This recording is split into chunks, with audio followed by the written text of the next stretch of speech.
I think they really helped sell the fantasy part of it, too. Because, I do, too. Did you notice all the, hidden people and bodies in the backgrounds? I don't know. This is the Gringhouse Podcast. We're coming to get you, Barbara. But welcome back to the Gringhouse Podcast. I am your host, Cheese Film, and joined with me is my companion on our trip to Mordor itself, Hecubus. Thank you.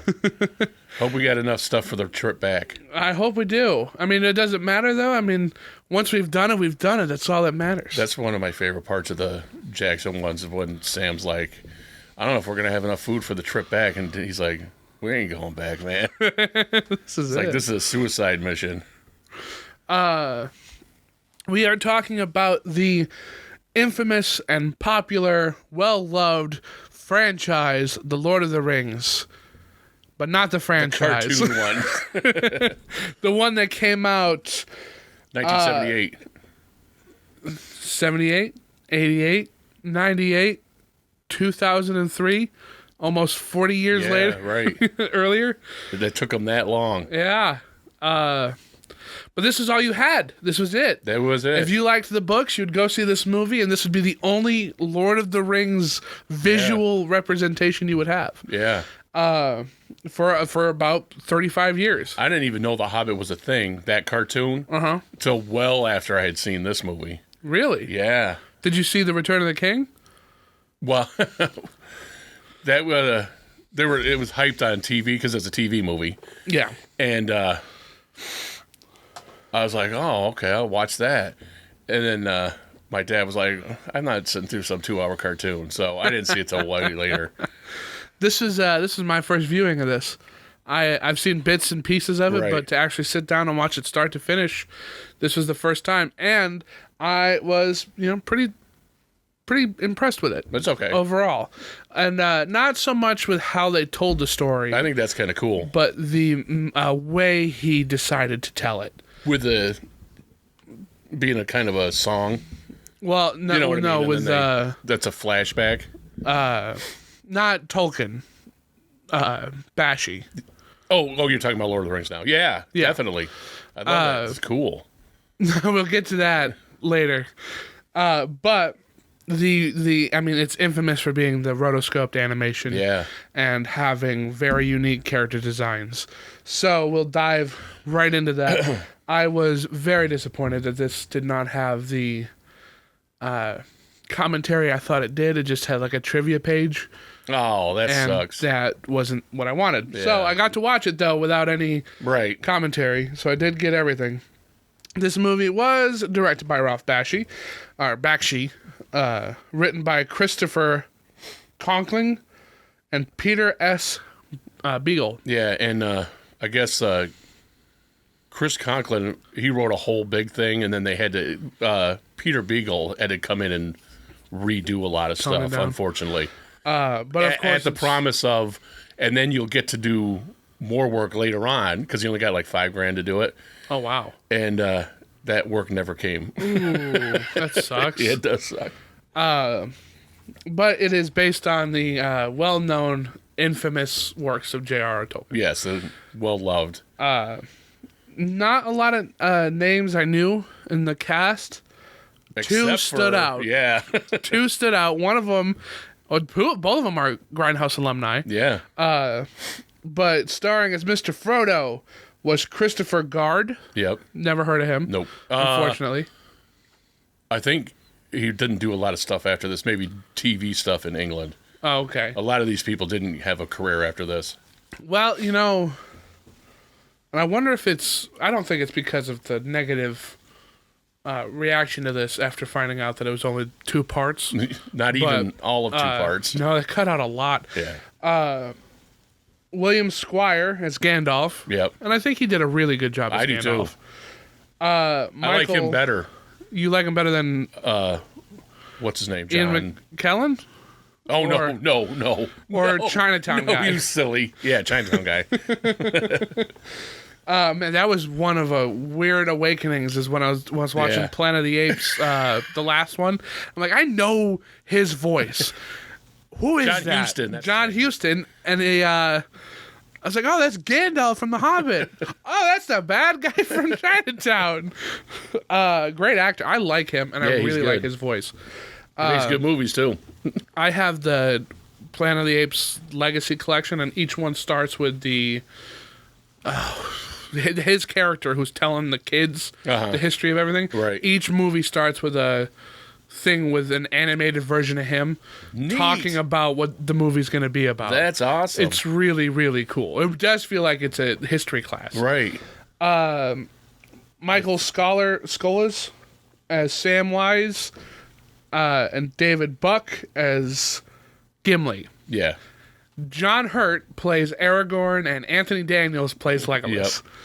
Yep. Tom, for you who might not be familiar with those names, have you seen Alien? Yeah. John Hurt's the guy with the chest burster. Oh. He's also the Elephant Man. He's also the Elephant Man and Hellboy's dad from Hellboy. I don't know if you've been very familiar with him. He's also Frankenstein. Unbound. He's the time traveler. And Anthony Daniels is C-3PO. And that's really all you need to know. Yeah. Because that's the best thing he's ever done. The guy who did, I forgot who it was, who does Aragorn. John Hurt? John Hurt is Aragorn. Yeah, right. No, I'm thinking of something else. Go ahead. Okay. Talk amongst yourself. I forgot. So we have a pretty well-rounded cast, I think, for this picture. I think everybody does a good job. And I think for the most part, do a good job. Yeah. I've left out pretty big-name characters, but I did that on purpose because they kind of get left out of this movie anyway. Yeah. So the actors who played Merry and Pippin, they're barely in this movie. I didn't even bring them up. It's Merry. Oh, man, I forgot who. He's a famous guy, too. The guy that voices him. I can't remember who it was. I didn't recognize the name. Boromir, he's kind of shoehorned into this, too, which is weird because he does have a pretty important role. Yeah. And huge development for another character farther down the line, which this just never addresses at all. So I find it kind of funny. Oh, right. I think it's been cut out. Now, I couldn't help myself but watch this comparing it to Jackson stuff. Right. And kind of seeing what goes where. You know what I read? He initially denied he ever saw this movie. There's stuff in this movie that is the exact same. Shot and for later shot. on, he did admit it that he had watched it. But yeah, shot for shot. Can't lie about that. He's not going to know how to get these pictures. I should have got him. Anyway, did something. Because for whatever reason, my phone wouldn't. But the one where they're hiding underneath that log. Yeah. And the Nazgul guy is looking for him. Is shot for shot. It's the exact same thing. And even in the book, when that happens in the book, Frodo intentionally goes and hides somewhere else. Right. To get away from them. But both of these people put Frodo in there with him. Yeah. In the exact angle and the exact motions. And looking down, everything. Frodo was looking at the camera during that scene. Yeah, Frodo's going to start looking at the camera a lot in this movie. Yeah, some of that stuff. I don't know why he would, because they could change that when they draw it. You know what I mean? So I wrote this down. This felt like a stage play to me. Like you were watching somebody film this on a stage. Huh. Especially with which, by the way, this opener and Jackson's opener. Yeah. The book doesn't have that opener. No. This Bakshi did it. Jackson liked it, and he did basically the same thing. And I love it. Yeah, it's great. And I like how they do it in this, where it's all like behind a curtain and it's all silhouetted. I love that. I think that's so cool. Yeah. But it just felt like I was in an audience, kind of watching players play, and not really watching a movie at certain points. I think I seen it the first time when I was too young because I never got that impression. Oh, ever. Yeah. So when and you've also got a lower budget than the Peter Jackson ones, so you're doing a lot more. $2 or $4 million, or 4 to 8, one of those two. Ended up making 30, in its initial run, so it was a hit. Even though it's maligned, but well-loved book. Everybody loved this book. Yeah. And it was kind of funny because a lot of early D&D stuff takes a lot of inspiration from Tolkien. Yeah. And like this looks like could be a D&D movie. Definitely. Down to just how the buildings are drawn and how the characters act. It's very exactly what you picture. Yeah. Even like I could have brought down some of my own books and like showed you pictures of like what this village looks like, and it looks like this. So it's kind of funny that D&D would get such a bad rap in the 80s being satanic. Nerds. Well, I guess one kid really did kill somebody on accident. Then they made that Tom Hanks movie, Swords and Sorcery, where a guy goes nuts because he's thinking too much about it. All that, I don't even want to talk about that. It's all bullshit. Well, yeah, it's... I used to play D&D when I was a very impressionable kid. That's the only reason I watch this movie is because of that kind of crap. And I never even considered it's real. You know what I mean? It's if you're a person like that. So same with rock and roll, same with horror comic books. Yeah, going all the way back to first printed stuff. They used to say kids were going bad because they were reading. Yeah, they were reading too much. They weren't spending enough time just outside. Plain old reading in the 1600s and stuff. It's all bullshit. It's a scapegoat stuff. Well, yeah, it's just the next generation worried about the future. Although TikTok people are probably. I'm just kidding. Listen, man. We are on TikTok. Yeah, I'm just kidding. But you see some crazy things on there. Yeah. Crazy.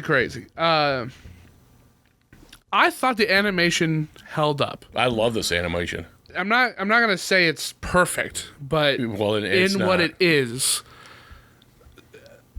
So the Smiling Friends show has a lot of rotoscoped animation in it. Yeah. And there's people online who use rotoscope animation to make little skits or whatnot. Right. I've seen one for I think it's a lot easier now. Mickey, Donald, and Goofy if they were in Vietnam.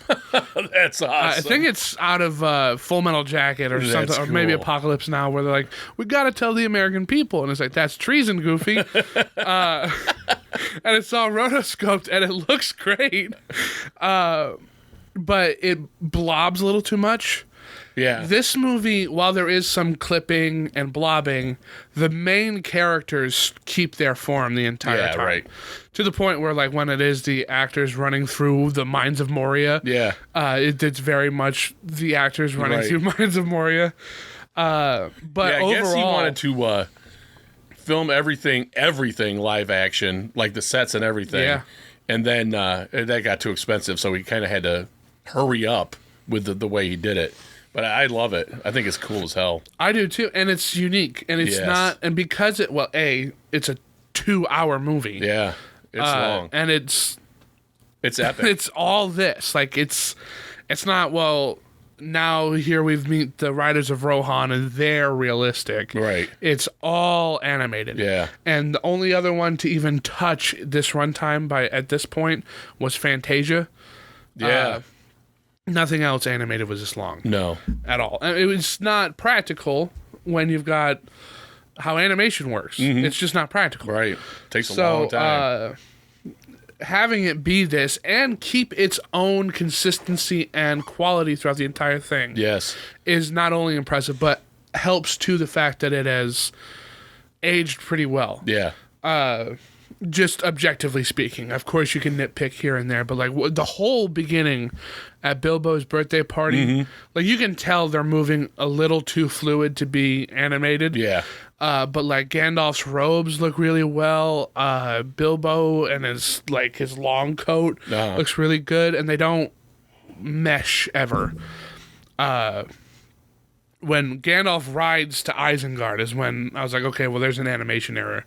His hat is gone, and now we're from the back and it's there. You know? So like, there's little things you can nitpick here and there. Thing, yeah. But overall, and he puts he like swirls his cape around. Yeah. And what are you gonna do? Yeah, it does feel very mystical and fantastic, in a lot of ways too. I never was like taken out of anything. Yeah. I was really... I think I ever really got taken out of ever, and it was every single time. Sometimes Legolas, his eyes go really weird, and the real guy's not doing that. No, but it looks messed up. His eyes are also way exaggerated. Yeah, like they're like at angles, but like almost 90 degrees. Almost, it's weird. and I don't know why you drew him that way. Either. But yeah, so the character design in this is also very, unique and particular to this too, because each one. So Tolkien has been given a lot of controversy on were his races and worlds built on actual. Stereotypes of things. Right. And I believe at one point he came out and it was like, that wasn't really what I was going for, and I'm sorry that it can be taken that way. Right. I'm not a Tolkien expert, but I believe that he did acknowledge that. I don't see those things when I look at I don't either. Maybe this is ignorant on me, but when I look at an alien who talks weird, I don't think a race on Earth. Me neither. Ever. It's an alien. I don't look at them that way. I don't either. But in this, you don't really have any of that, oddly. Like, Gimli is the same size as Legolas. Yeah, and he's a dwarf. Right. Who's supposed to be, like, maybe a foot taller than the hobbits. Right. They're supposed to be real small. Yeah. Jackson nailed that stuff. He really did. He really did. And, because I just had recently gotten done watching all of Jackson's Lord of the Rings worlds from the Unexpected Journey up to the Return of the King. People who hate the Hobbit trilogy are over hating something because it's awesome. I did watch the extended editions. I got the full beast, and I loved every second of it. I like the extended edition. I can see where people like this is dragging on, but I just get into. I like the world. I get submersed in it. Yeah, it's fine for me. It's welcomed. Yeah. But what a J.R.R. Tolkien was in World War I. Yes. And all of this, all the ugliness and everything in that is just people.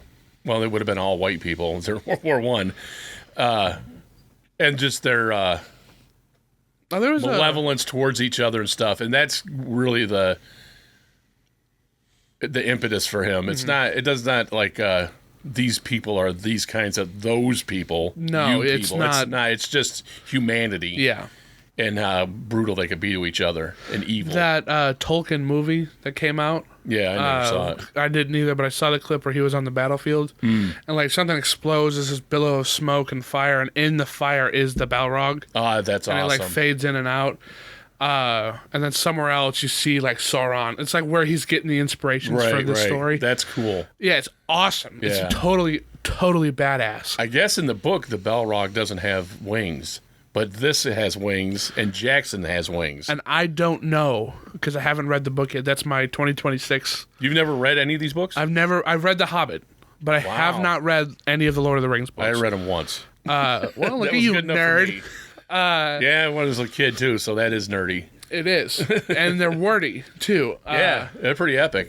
But that's right now. I'm reading Wicked, which the Lord of the or Wizard of Oz thing. Yeah.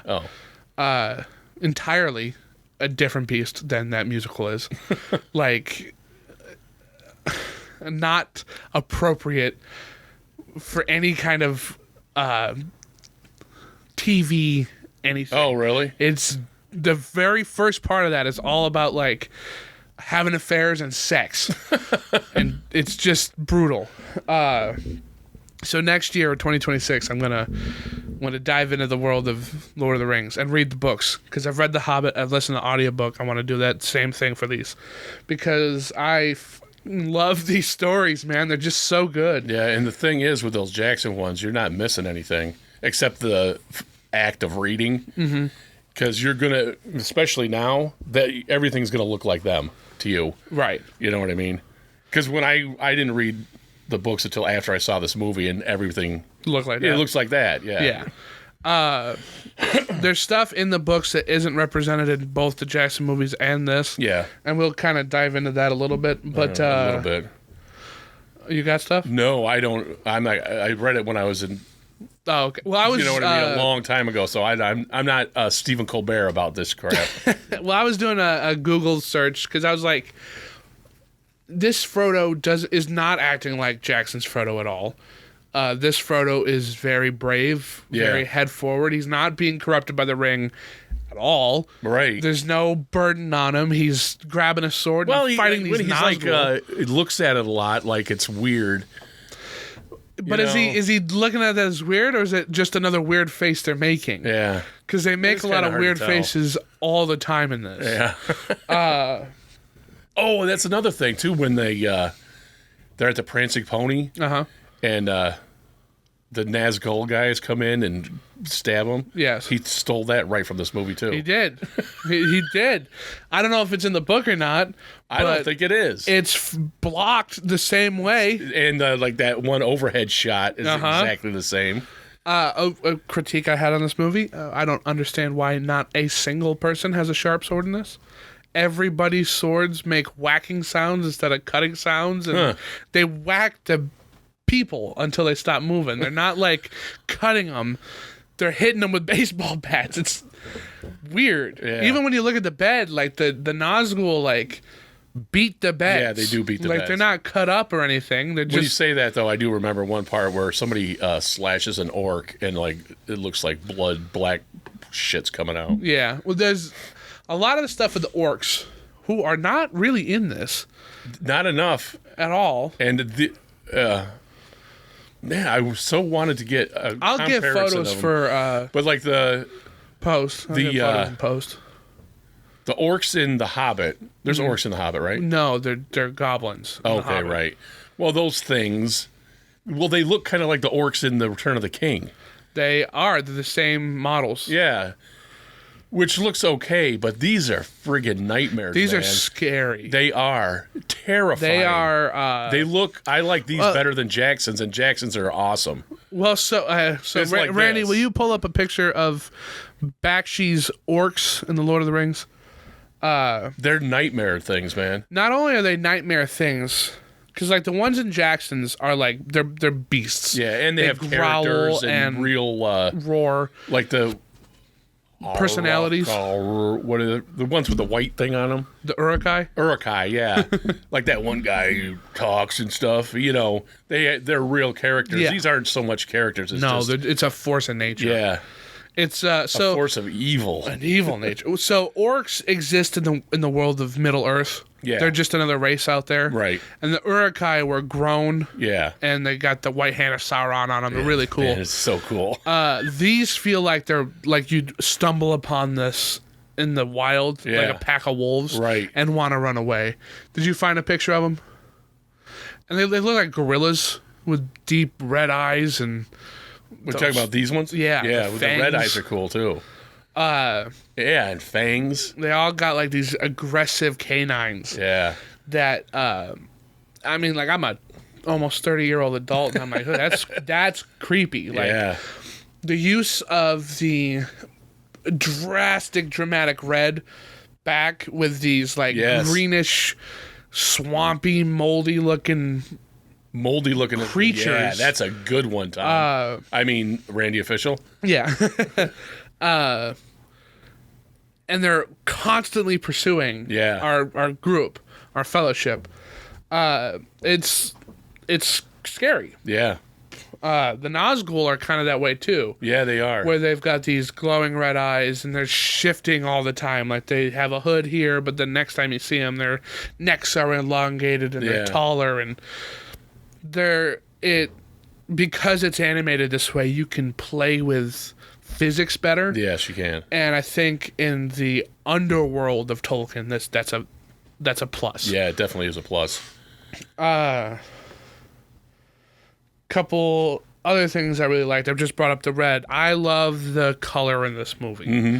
I think it's very dramatic, very bold, very in your face. It doesn't hide what it's trying to be. Especially I like when Gandalf is Gandalf the White. Yeah. He's bright as hell, man. He is. He's like all goodness. It's really people do crap on this movie all the time, and I think it's undeserved. I've always loved this movie. I think it's great, and just the looking at it is it's worth it. Nice to look at. Yeah. Saruman the White. Saruman or Ahriman? Yeah, I said it a different way. Go ahead. That's another thing, because I say, what's that other one that kept flip-flopping on in Rivendell? They're like, we gotta go. It's Rohan and... Rohim? No, it's like Medielar or something like that. Yeah, I know what you're talking about. They kept saying it a whole bunch of different ways. But Sauron the White, or Sauron the Colorful, which is what he also called him. He's only in red. Only in this scene. Sauron's supposed to be like... a big bad guy. An antagonist. Yeah. And I wrote something down that we'll get to a little bit later on. Shows up and he kind of fights Gandalf a little bit, but then it just kind of cuts away from that. Yeah. And then it just moves on. A lot of this movie's editing, I think, hurts it. Yeah. But going back to the color, like he's not wearing white. He's red. Yeah, he's all bright red. Deep blood red. Yeah. And he's got his white hair and all that stuff. But then they have this wizard battle, and they're like optic illusions kind of things. It's like a Pink Floyd concert. Yeah. And like they're lasers and wild looking things. I thought that was a neat idea. Yeah, I do too. Kind of like it's kind of like they don't fight on Earth. They fight in some other realm. Yeah. Well, they're both wizards, angels kind of thing in human form. So that's really cool to do. It's like a fight of the wills. Yeah. You know? It was pretty cool. I like that. And in Jackson's one, I think it's a little too goofy. I don't know how it goes in the book. Yeah, like especially when Gandalf is spinning around in his head. Like, it's a little goofy. Yeah. But you're competing with Ian McKellen and Christopher Lee. Right. And they're going to one-up you here because I would listen to those two talk all day long. They are. That gravitas. I know. Oh. They're good. So, yes. And we get a lot of weird editing. And I wonder if it was just to pad the runtime, because we got a lot of awkward silences. Mm-hmm. And so there's a point where Sam says something to Frodo, and Frodo like walks away, and then Sam just like... Yeah. You know, like then it cuts away from like, why did you show me all that? Right. Somebody drew that. That's not a digital thing. Right. You're painting over film. Why did you do that? Because it goes nowhere. None of these weird, awkward poses or faces or anything like that go anywhere. Yeah. And it's not like the one where Gandalf is, you two are going to go on this road. You're going to be Underhill, blah, blah, blah. And then he's about to leave and he scares Sam and then walks away. Like, that kind of adds something where Gandalf's just kind of messing with these two. But other than that, like, there's just, like, why would you have that there? Yeah. A lot of awkwardness. Mr. Randy, did you say you watched this one? I did. What were you thinking about it? It was okay. I thought it was cool looking. Mainly, that would be my biggest walk away. Otherwise, it's just the Lord of the Rings. Like, I get that I think the elf lady was kind of weird. Her eyes got messed up too. The one that she's riding with, I can't remember her name. She's a big deal. Are you talking about Liv Arwen Tyler. Arwen? Yeah. Yeah, and then I thought the fountain was kind of cool. Like that whole sequence. Arwen, I didn't think Arwen was in this. Galadriel was. That's who I meant. Galadriel. Yeah. And because she's the one that rides Frodo across the. No, that's not. That is Arwen. That's Liv Tyler. Galadriel comes in later on. Yeah, right. Galadriel's the big shot girl. Yeah, and she's like, if you give me the ring, I would... Yeah. That part is awesome. In the Peter Jackson one. Yeah, where she that's like negative. Yeah. It's creepy. You haven't seen them. You've got to watch these movies. They're good, man. They're just long. They are long. Keep watching. Listen, without because I will only watch the extended versions of these movies, only because I love these movies, right? And you notice when the stuff isn't in it. Yeah, it feels like you're missing something. Yeah. It doesn't mean anything to you, but it's like watching the TV version of something. Yeah. I can Because see they what cut you're stuff saying. out for time. YouTube puts TV versions of movies on. I'm surprised YouTube puts movies on. I watched Me, Myself, and Irene, and it literally fades to where a commercial would be, and then it does the censorship where it's dubbed, but it's not good. Sometimes the TV version has extra stuff in it that wasn't in the original movie, but most of the time it's just they got to cut. Like nudity is all cut out. Did you see the Cerveste Crystal stuff going around on the internet? The what? So in other countries, I think it's some South American country, they intercut ads with the movies to make it look like it's not an ad. So like they played Star Wars, and the part where like Obi-Wan goes to get Anakin's lightsaber to give to Luke, he goes over, he walks it over, and then it's like clearly somebody else's hands lifting up a cooler and pulling out this beer before it cuts back to him giving the lightsaber to it. Or like when the Emperor, he forced, I think it's when he's unlocking the things, but he put his hand out to, and now it's the beer. It's like Cerveste Crystal. It's hilarious. That is hilarious. I'm surprised they don't do that here, kind of thing. But we have enough product placement in our own movies that you can just literally pause it for a commercial. What did you think about the backgrounds and the backdrops? Awesome. I thought they were really cool. I think they really helped sell the fantasy part of it too. Because, I do too. Did you notice all the like hidden people and bodies in the backgrounds? I don't know. I guess not. Because I really noticed it in Moria. Like, there's the mountain, and then you've got, like, the walls inside of it, and then you've got, like, little things. But some of those rocks are, like, a person screaming. Oh, yeah. Body parts. Yeah, that stuff's cool as hell. It's really cool. Yeah. The only thing I'd say about these things is that they're not really unique enough for me to identify where they are without knowing where they are. So, like, the swamp and the forest look the same. Oh, yeah. You know I know what you're saying, yeah. Yeah, because you already know. Yeah. Otherwise, it could have been around the corner. Right. And that's really my biggest complaint with those is that, like, as cool as they are, they all kind of blend together too much to where I don't know. It doesn't seem like the land is that big. Spread out, yeah. Right, yeah. It's kind of like you're flipping the pages of a book. Yeah. Which might be what he was going for. Could be. But that was kind of a pullback for me. I was really good with it. I liked a lot of it. I don't know why they chose to make the elves people. Yeah, they're just regular people. Especially Elrond. He's just a guy. Yeah. And it does get a little jarring when you've got like a wizard, a knight, a couple hobbits, a Viking, and then just like Jeff from the golf course up right. there. It's a little odd. Kind of takes you a little bit out of it. In my opinion. But so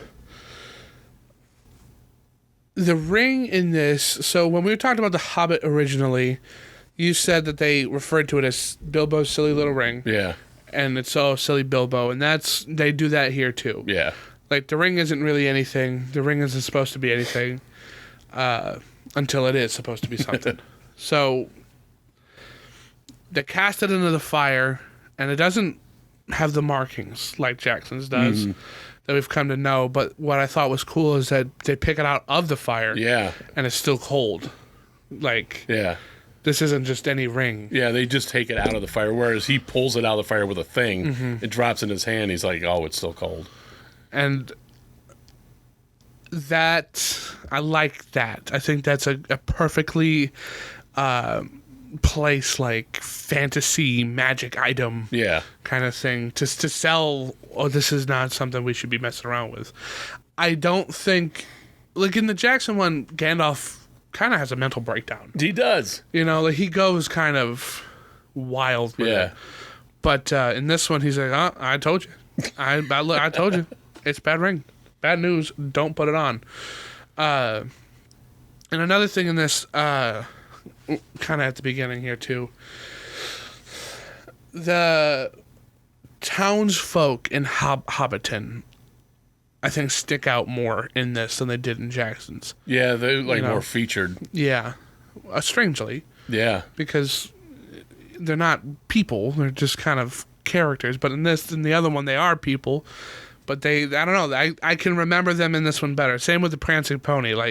I like how they're just kind of people with shaded coloring over them. Like they didn't animate over them. Yeah. They just stuck them in there. Yeah, it's weird, but it's so cool. It was. I wonder how this movie would do if you were participating in other activities. Like you had some sort of psychedelic stuff inside you. Yeah, it'd probably be. And you're watching this. If you were at a movie theater. Yeah. Because, you brought up, a Pink Floyd show. And I keep thinking about that. And the more I'm watching this and I think about, the movie The Wall, the more I can, see, parallels in just how the story is told through the animation. It's never real and it's never fake. It's this uncanny middle ground. Yeah, it's really cool, like a dream state. Yeah. Or a altered state of consciousness. Well, you mentioned Pink Floyd again, and I didn't know this until I was looking up stuff about this. Bakshi originally wanted Led Zeppelin music in it. Yeah. Which would have been the greatest movie of all time. But man, they don't let anybody use their stuff. They don't. And in Thor Ragnarok, it's used great. Yeah. It's only one song. That's the same song in School of Rock. Yeah, Immigrant Song. Yeah. And if you ever see School of Rock, you get the DVD. There's a bonus feature where Jack Black is begging Jimmy Page if he could use it because they really need it. And that's what sold him. Yeah. On letting them use it. And I wonder why they're like that. I wonder what... Well, Jimmy Page is just... it's his babies, and he doesn't want anybody messing with them. They did let Cadillac use their music in a couple of ads in the 2000s, and that's it. If you hear Led Zeppelin in them, Dazed and Confused, Richard Linklater wanted that song in it, and they said no. And the name of the movie is that song. Yeah.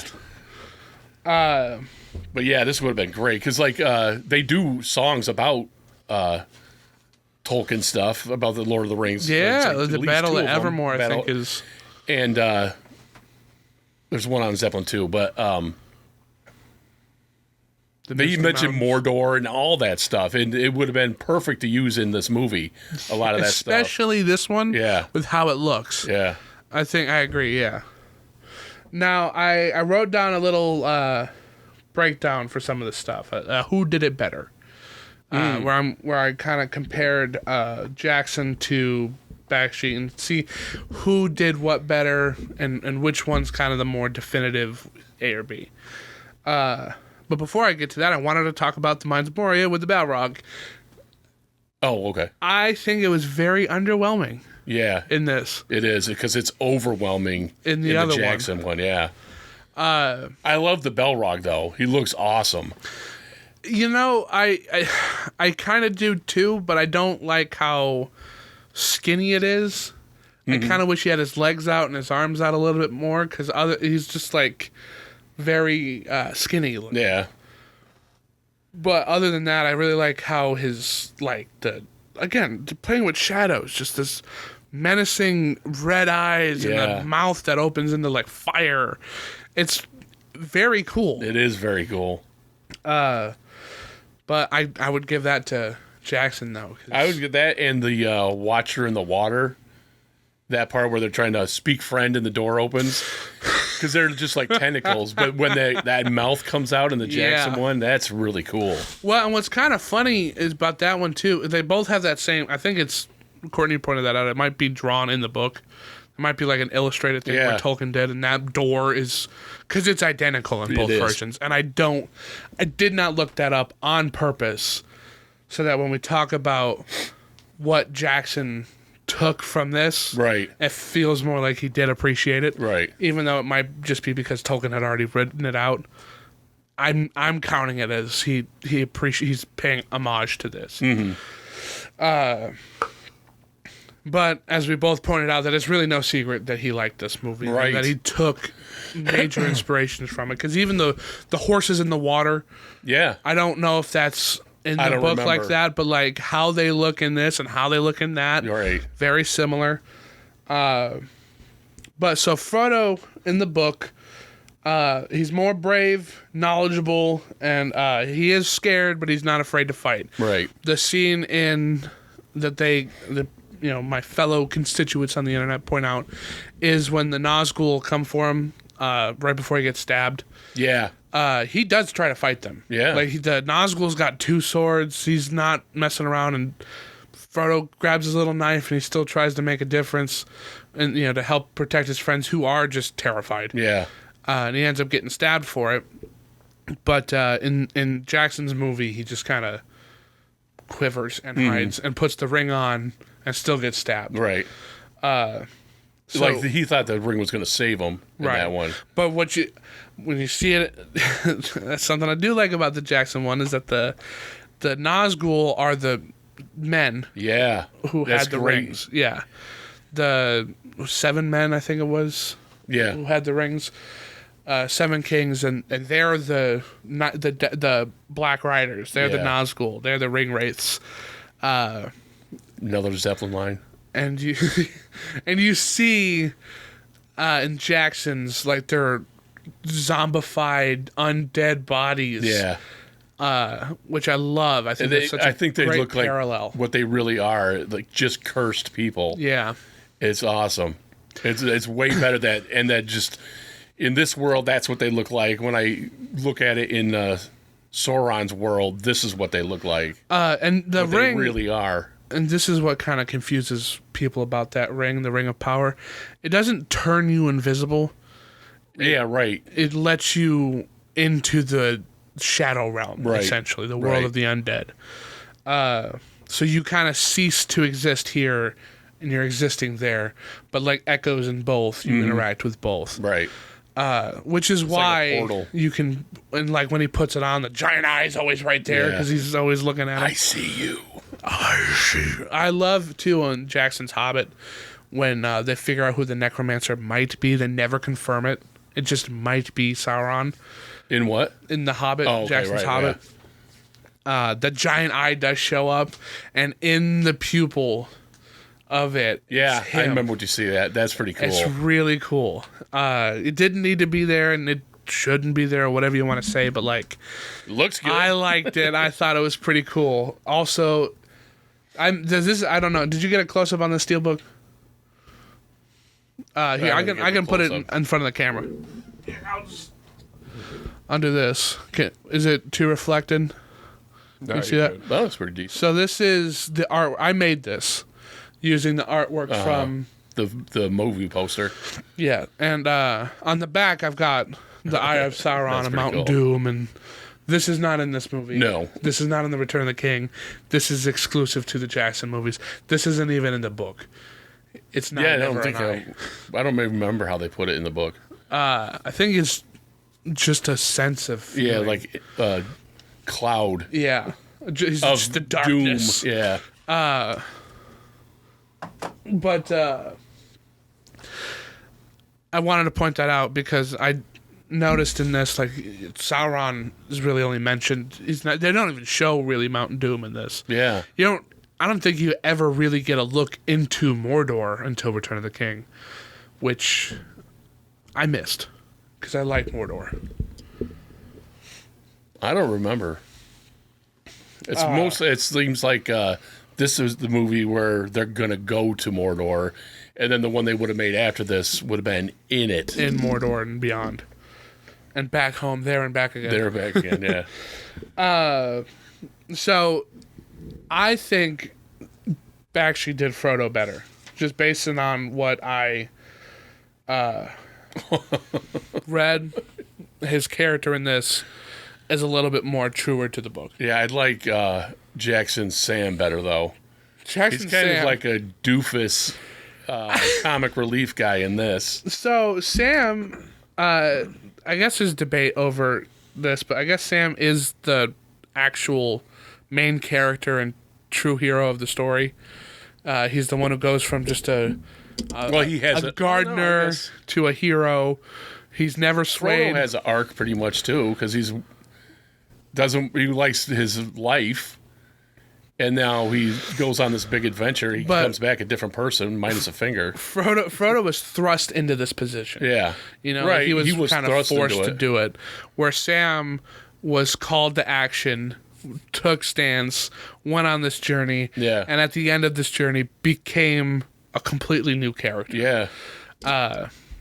So there's a lot of debate on that, whether or not Sam is the actual hero of the story or not. He's definitely the hero of the story because Sean Astin's line where I might not be able to carry the ring, but I can carry you is that badass. It is. And I love that.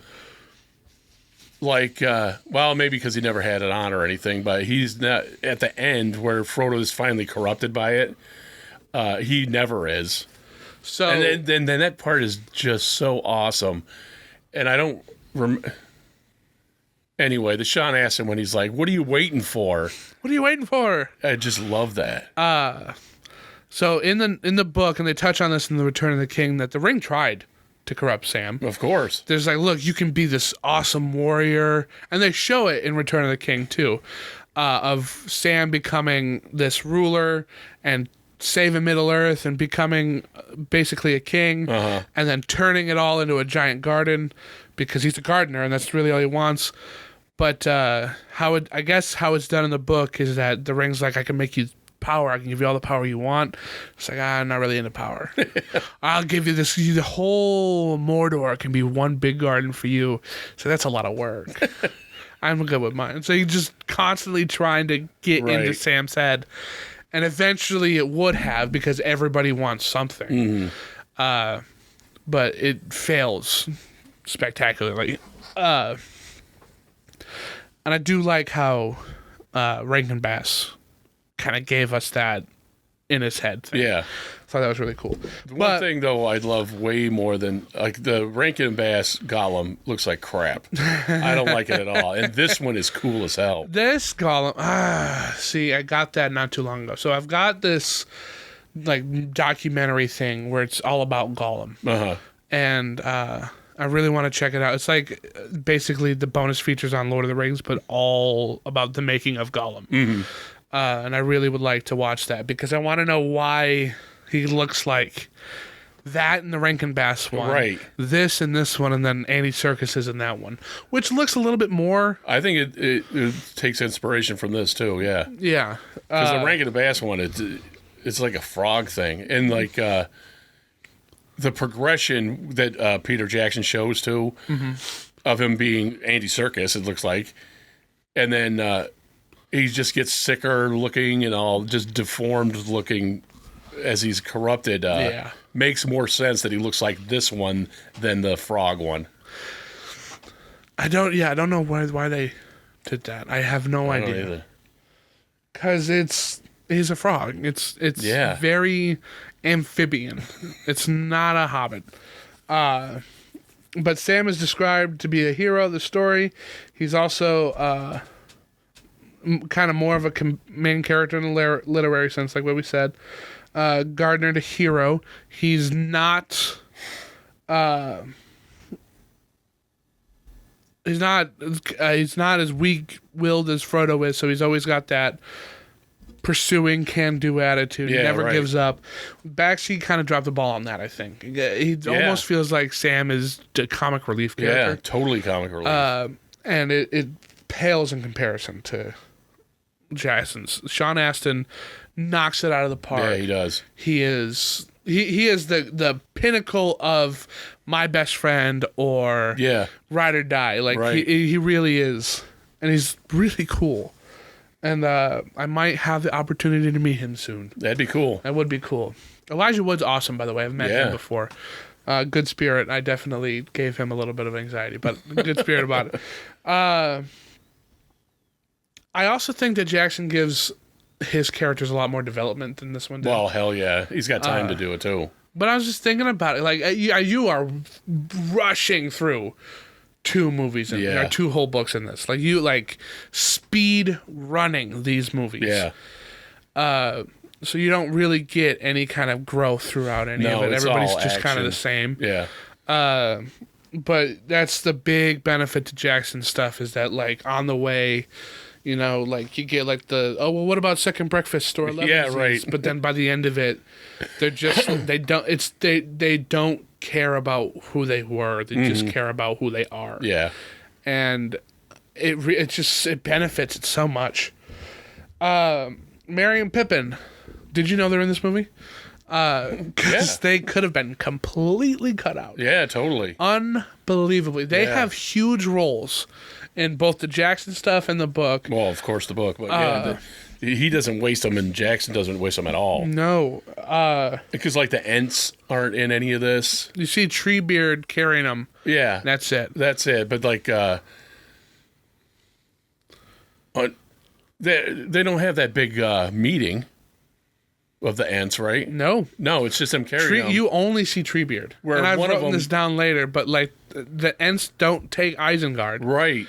Yeah, that's what I was getting to. At all. This. And it's I don't know if it's Merry or Pippin. Those guys are like interchangeable to me, even in the Jackson one. But the one who stands up is like, "Hey, enough of this crap. We got to go."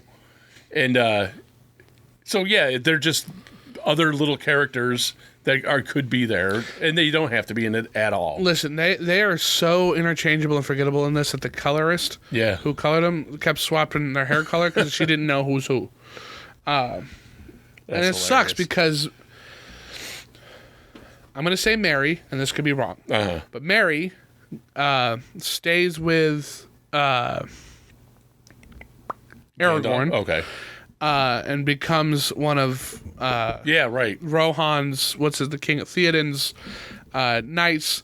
Kind of is told to stay back. He doesn't, and he's the one who slashes the Witch King, which allows Arwen to kill him. Right. Pippin goes off with Gandalf. Yeah. And he is introduced to the Lord Theoden of Rohan, who lost Boromir, his son, and Faramir, and is talking about how like life is nothing. And Pippin's like, well, your son, your great son Boromir, died to save my life. I am in your debt. I'm here for you. And then he ultimately helps save Faramir's life, who is absent from this movie entirety, encourages Gandalf not to give up the fight, throws his life on the line, and helps save the day in Rohan. So to have these two characters just completely absent, it's just kind of weird. Obviously Jackson takes the point there. Legolas and Gimli, I also thought kind of get a little sidelined. They get a lot sidelined, and they're not even going to be in the next one. But apparently, in the Jackson book, does great with that. All that stuff that Jackson does is kind of unique to Jackson's. Apparently, in the book, that they don't. They're more like this. They're just helping Aragorn out. Right. They don't really have much of personalities or anything going on. They don't even really hate each other. They're just, okay. Yeah, and it's like generational hatred. It's like they don't hate each other because I just don't like you. You're this kind of person, and I don't like. And this is in the Jackson stuff. Yeah, and there's an elf. Yeah, right. Just the character development he does is great for them too. It's great. I love it so much. Like when at the end when he's like, I didn't know if I was gonna die with an elf. It's like, well, how about dying with a friend? Because they have that whole thing with their hatred of each other is they have a mutual respect, and it's just they're picking on each other. Well, and they and then he puts it in like this might be the last time we do anything. So he wanted to say his true feelings, and they do that. It's really good. He knocks it out of the park. Jackson does. Jackson, if what I read was true, and in the book Legolas and Gimli are just kind of side characters for Aragorn, Jackson improved those characters tenfold. Oh yeah, because everything about their dynamic and relationship is perfect in every way. It is. You've got not only the friendly competition that starts real early on. Yeah. I thought that didn't start until the Battle of Helm's Deep, but that starts at like right when they get out of Rivendell. Yeah. They're like, well, I can kill more than you can kill. Right. And then by the end of the stuff, they still keeping it up. It's super, super cool. Like when he takes down the war elephant thing, he's like, that doesn't count. Yeah. Or that counts as one. I love that. I think that's really... They have the comic relief characters of Merry and Pippin being stupid little nothings, and they grow up.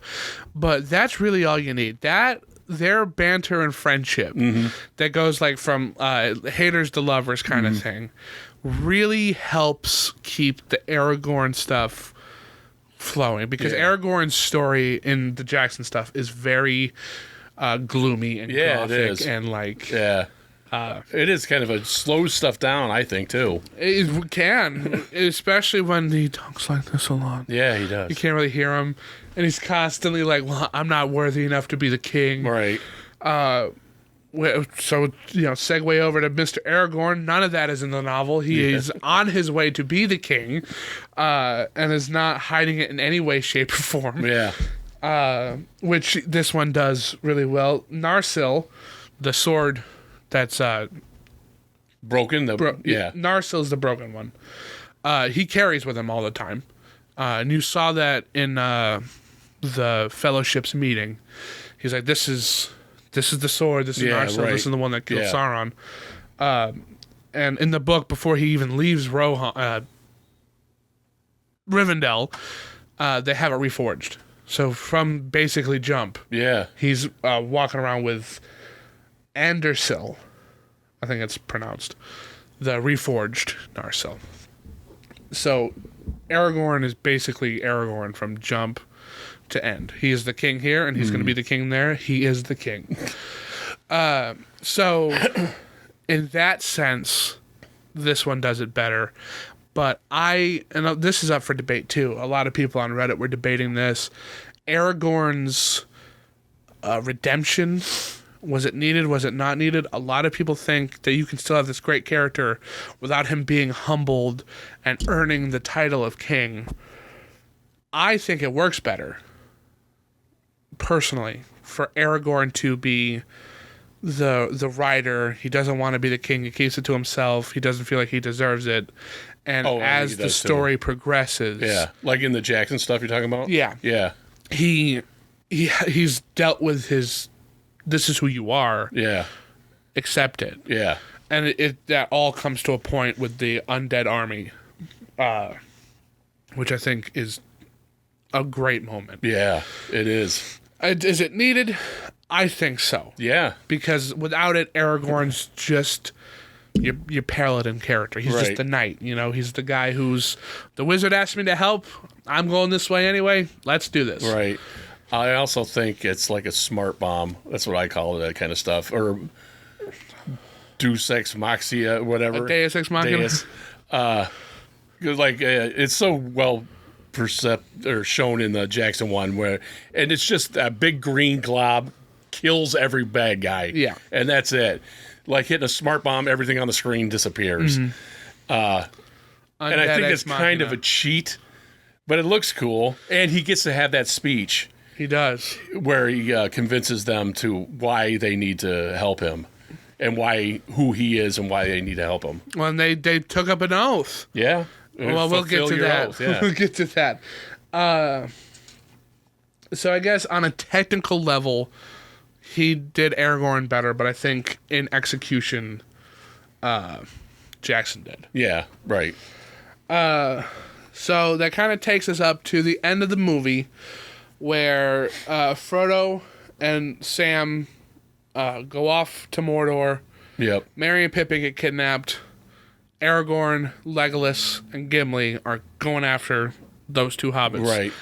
So they can go talk to the King of Rohan to help them out, because the army's coming. Yeah. And if we can cut them off at Helm's Deep, that's what we're going to do. That isn't the end of the movie. That's kind of halfway to the halfway act. Battle of Helm's Deep is one of my favorite things in cinema of all time. Huh. I don't think they did it very well here. I know. It's when I saw the Jackson one, I was like, why is this even a big deal? That's how not a thing it is in this. That's the way it is to me anyway. Well, it's basically like a last stand. Like if we don't stop this army here, they're going to overwhelm and take the West. And of course they basically fail, lead the orcs out into the forest, and the forest eats them. Yeah. Which is a pretty cool thing to happen. That is. But then this ends with them. They've crossed over into the lands of Mordor. Frodo says we're about 2 days away, and it ends. It's toss the sword up. Yeah. This is the Lord of the Rings Part 1. Okay, cool. Yeah, that whole sword, tossing the sword up, that's just stupid. It's a little unnecessary. Yeah, it doesn't even make any sense. But it's a good way to end it. Yes. Or to say that that's the end of this part. Of this part where?